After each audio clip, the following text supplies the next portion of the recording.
notre chaîne. Aujourd'hui, on va enchaîner par un motif qui constitue jusqu'à 16% des motifs en consultation en service des urgences.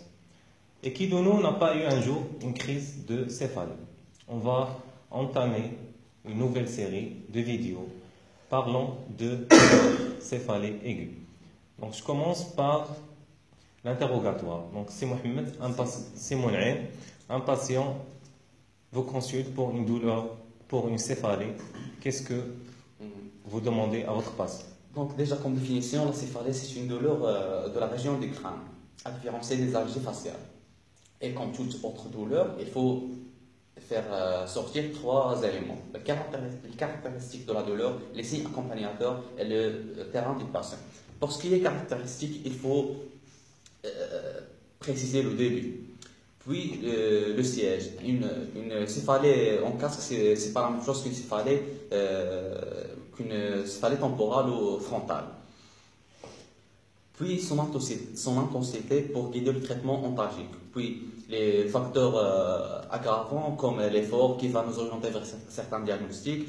Puis est-ce qu'il cède après le paracétamol? Une céphalie qui cède au paracétamol, c'est pas la même chose qu'une céphalie qui est rebelle.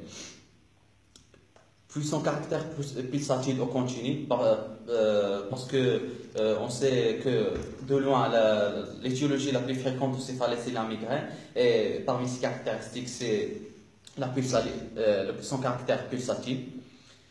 Et puis est-ce qu'il évolue par crise ou les paroxystiques évoluent par crise ou non? Pour ce qui est signe accompagnateur, il faut rechercher les nausées, les vomissements, la photophobie et la phonophobie qui vont nous orienter vers un syndrome méningé ou une hypertension intracrânienne.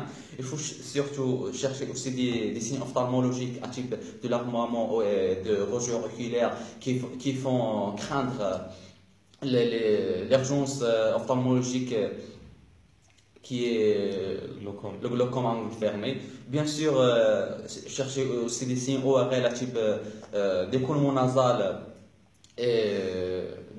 surtout, et douleur à la palpation des sinus qui vont nous orienter vers les sinusites. Et je dis un mot sur la sinusite sinusoïdale qui va donner une céphalie aléatoire et qui va nécessiter un scanner pour faire son diagnostic.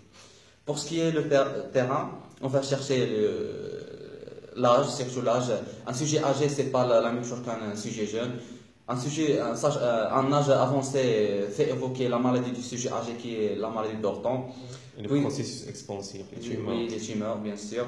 On va chercher aussi les antécédents médicaux et les médicaments pris, par exemple les anticoagulants, les antiagrégants plaquettaires, qui font craindre la pathologie hémorragique, surtout les hémorragies sous-arachnoïdiennes. Puis les antécédents familiaux pour s'orienter vers certains diagnostics. Et puis, puis dans le terrain, on cherche aussi une notion d'allaitement ou notion de grossesse qui font évoquer des diagnostics selon le terrain, par exemple la thrombophlébite chez la femme en postpartum. Et je vous remercie. Mohamed, quels sont les éléments à rechercher à l'examen clinique? Donc déjà à l'examen clinique, je dois mesurer la température. Donc est-ce que le patient présente une fièvre? Ça peut orienter vers par exemple une méningite. Donc je dois mesurer la pression artérielle parce que ça peut orienter vers une encéphalopathie hypertensive. Également, il ne faut pas oublier dextro. Une hypoglycémie peut se manifester par une hypoglycémie. Donc chercher une rougeur des yeux qui peut orienter vers glaucome aigu par fermeture de l'angle. Également, chercher un écoulement nasal quand tu as monsieur Moun'aim. Donc, ça peut orienter vers une sinusite maxillaire ou frontale. Oui. Donc, également, la palpation des artères temporales. Donc, un sujet âgé plus de 50 ans, il ne faut pas oublier la palpation des artères temporales. Donc, ça peut orienter vers une maladie d'Orton. Et également, il ne faut pas oublier de chercher une tachycardie. Parce que ça peut orienter une tachycardie, donc des palpitations à l'interrogatoire, donc, et des céphalées aiguës, ça peut orienter vers un phéochromocytome. Il ne faut pas oublier de chercher les signes de focalisation et aussi donc, les taches purpuriques. Également. Donc on passe aux examens paracliniques. Donc il faut noter l'importance de deux examens en matière de céphalie aiguë. La ponction lombaire et la TDM cérébral. Lorsqu'on a un patient avec un syndrome méningé fébrile, sans signe de focalisation et sans signe de trouble de conscience, on fait une PL sans demander une TDM cérébrale. Dans l'autre cas, il faut commencer par une TDM cérébrale et lorsque cette TDM cérébrale est normale, on passe donc à la réalisation d'une PL. Donc il faut noter que la TDM cérébrale peut être normale et n'épargne pas certains diagnostics parce qu'il y a un bon pourcentage de hémorragie de hémorragie sous-arachnoïdienne qui ont une TDM qui est normale et des méningites qui ont une TDM qui est normale et des AVC également donc, qui ont ischémiques qui ont une TDM qui est normale. Donc la TDM, qu'est-ce qu'il va montrer? Donc la TDM, soit il montre donc, les processus expansifs, des abcès, des tumeurs. Là, la céphalée, il faut noter qu'elle est progressive plutôt que aiguë et brutale. Il peut montrer une dilatation des cavités, des cavités cérébrales, ça veut dire une HTIC. Il peut montrer une hémorragie sous-arachnoïdienne. Il peut montrer également, donc il peut montrer donc une inflammation des méninges en faveur donc d'une méningite, donc etc. Et pour donc l'APL, elle va donc on fait une étude biochimique et une étude cytobactériologique qui va nous orienter sur le type de la méningite s'il y a une méningite. Donc on passe au diagnostic, au principal diagnostic à évoquer devant une céphalée aiguë. C'est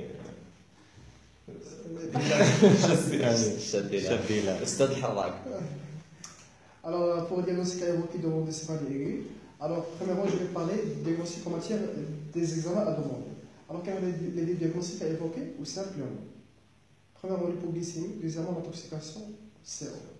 Alors, le diagnostic, mais je te jure, je suis TDM cérébral, je suis confirmé. Alors, devant toutes ces céphalées, il y a un diagnostic. On parle après. Alors, après les examens à demander, comme a dit Mohamed, le TDM cérébral, C-, et la fonction lombaire. Alors, le diagnostic à évoquer, on va commencer.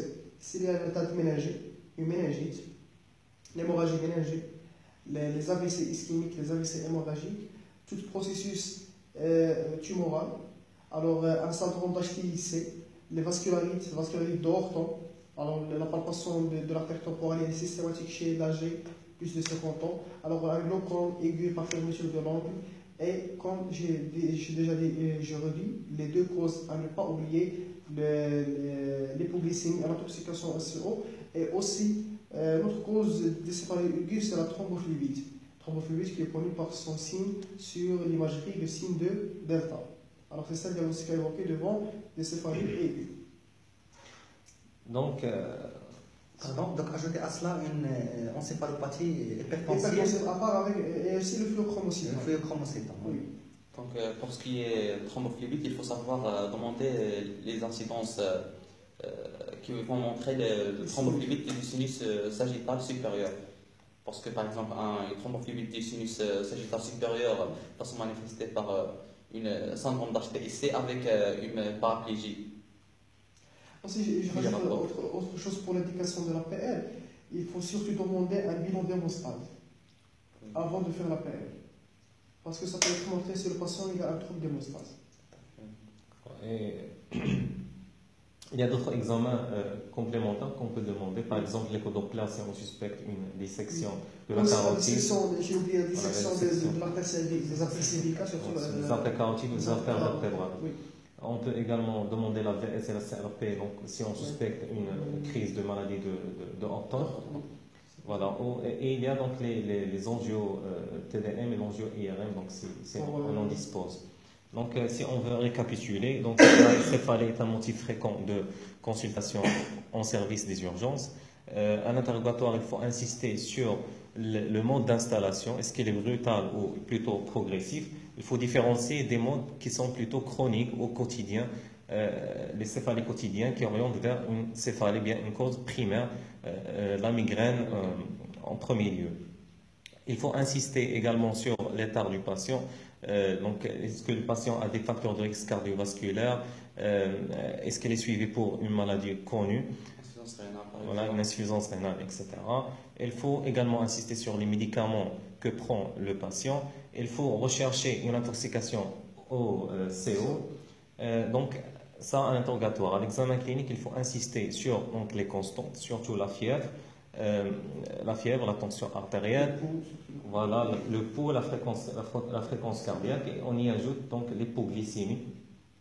Donc, il faut faire une glycémie capillaire systématiquement. Et le syndrome méningique. Il ne faut pas oublier de chercher un syndrome méningique. Voilà, il faut chercher également donc, la raideur de la nuque qui oriente vers le syndrome méningé. Et là, il faut rechercher les signes associés, le vomissement et la constipation, c'est en là. Il faut également en examen clinique rechercher les signes de gravité, les signes de focalisation et les taches purpuriques. Et il ne faut pas oublier chez un sujet âgé de palper le trajet de l'artère temporale à la recherche d'une maladie de Horton et ausculter les trajets des artères, surtout l'artère carotide à la recherche d'un souffle par exemple. Juste, je rajoute quelque chose. Dans le syndrome méningé, on ne doit pas attendre un tableau complet. Alors, le moindre signe, il doit être un signe d'alerte. Voilà. Et les examens complémentaires, il faut se rappeler des deux examens principaux. La TDM, qui doit être faite donc, en dehors d'un syndrome méningé fébrile, sans signe de focalisation et sans trouble de conscience, et l'APL, qui est l'examen clé. Et donc pour les principaux diagnostics à évoquer, il faut évoquer donc, surtout donc, en premier lieu l'hémorragie sous-arachnoïdienne et la méningite ou la méningo-encéphalite. Il faut ne pas oublier donc, la thrombose veineuse cérébrale. Et il faut évoquer les autres diagnostics comme la dissection des artères cervicales, l'HTIC, le glaucome, les signes également, voilà, le glaucome aigu par fermeture de l'angle, les sinusites et les autres étiologies. Donc, on vous remercie pour votre attention. À la prochaine, Inch'Allah.